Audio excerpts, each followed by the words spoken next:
Who's not on that caption of betting. One of the outsiders, Claret Cloak, is 7-2 for Emma Lavelle. Ran so well at the Cheltenham Festival when third in the Grand Annual. Arno is 5-1 for Ireland, for Jigginstown, for Jer Fox, promising young conditional rider. 13-2 Turnover Sivola for Alan King. 8-1 Sound Investment, Nick Schofield for Paul Nichols. Oiseau de Nuit, who won this race last year, 16 with Dare Me, Astracad, Changing the Guard, Kingsgrey and Parsnip. Pete, who wins the race, Jim?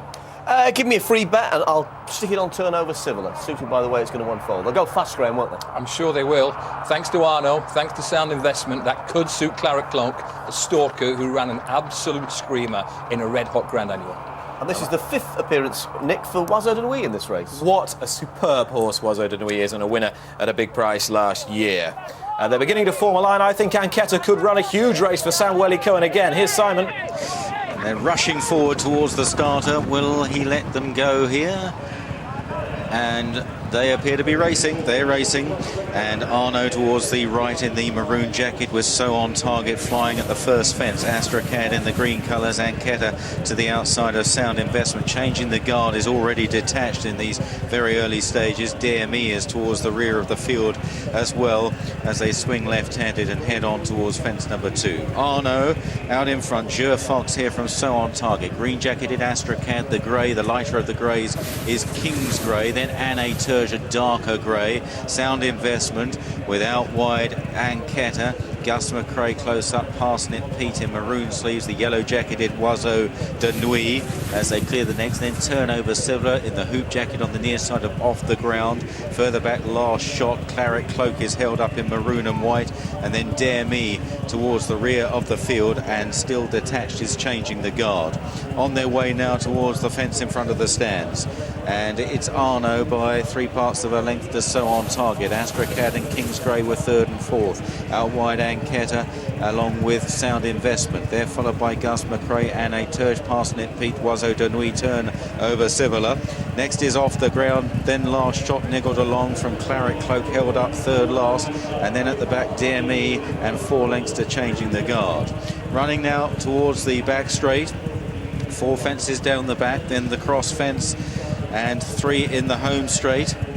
So we've got our sums right. 8 fences to jump as they head towards the first of the sequence. And So On Target taking over now from in second Astracad. Jer Fox possibly taking a little bit of a pull on Arno in third place. Jumping well there though, right in it.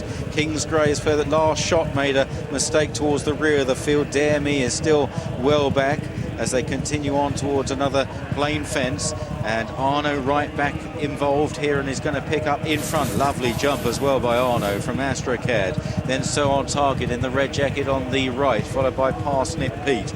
Anqueta is just behind these. Off the Ground is out wide with Sound Investment. They're followed by Gus McRae over that open ditch. A blunder from Dare Me back in the field, Changing the Guard still towards the rear. Very patiently ridden. Last Shot is last. Turnover Sivola on the right in those hoop sleeves as they jump the next plain fence there. Oiseau de Nuit in the yellow jacket in touch as they now race towards the left-hander. Sound Investment has dropped out, and it's Astracad from Parsnip Pete and Arno. 2 lengths then to Kingsgrey, followed by Anqueta as they now head back towards the cross fence. These are chased by Off the Ground and Aintree, the grey trying to get into it. Claret Cloak is making smooth progress, jumping the cross fence. The leader's safely over. Turnover Sivola is now off the inside. Off the Ground further back as they prepare to swing the corner. Astracad is out in front. Sam Twiston-Davis shadowed by Parsnip Pete in second place. Paddy Brennan. Arno back in third now. Then Kingsgrey, Gus McRae, Claret Cloak still making eye-catching headway, followed by Turnover Sivola as they jump the third last. Then again to Aintree and Oiseau de Nuit, and Changing the Guard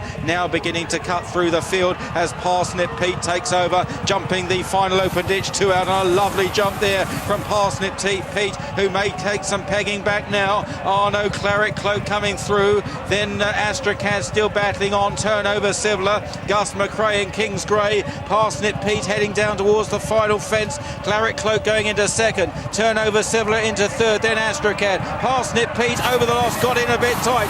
Claret Cloak and Turnover Sivola are chasing hard. It's only a short run in. The leader is emptying though. Parsnip Pete chased hard by Turnover Sivola and by Claret Cloak, but Parsnip Pete will hold on from the fast finishing Turnover Sivola in second. Claret Cloak was third, then Astracad four. Oiseau de Nuit coming through to dispute fifth with Gus McRae changing the guard. Never Nearer, Dare Me, Arno, So On Target, Kingscray and a Turge. Sound Investment disappointing. And so Parsnip Pete has won here in the hands of Paddy Brennan for Tom George. Took the race by the scruff of the neck early in the home straight, and good jump, a spectacular jump over the final open ditch. Well, Paddy Brennan and Tom George enjoyed some wonderful days here at Aintree with the grey horse Claret, and Parsnip Pete gets it back to winning ways in the Silver Cross Red Rum Handicap Chase. He was always handy, Mick, and although it looked like he might get caught here, he's hung on grimly. Yeah, but Paddy had a choice going to the last. He could either just keep pushing him down there, keep the revs up and hope that he gets over, and that's exactly what he did. You know, he was slow, but he was always going to pick up when the others got to him, because they can get lonely here at Aintree. This horse got lonely, but Paddy Brennan, we saw him getting a congratulatory pat from young Sam Twiston Davis. Of course, they go back a long way, so he's a happy man.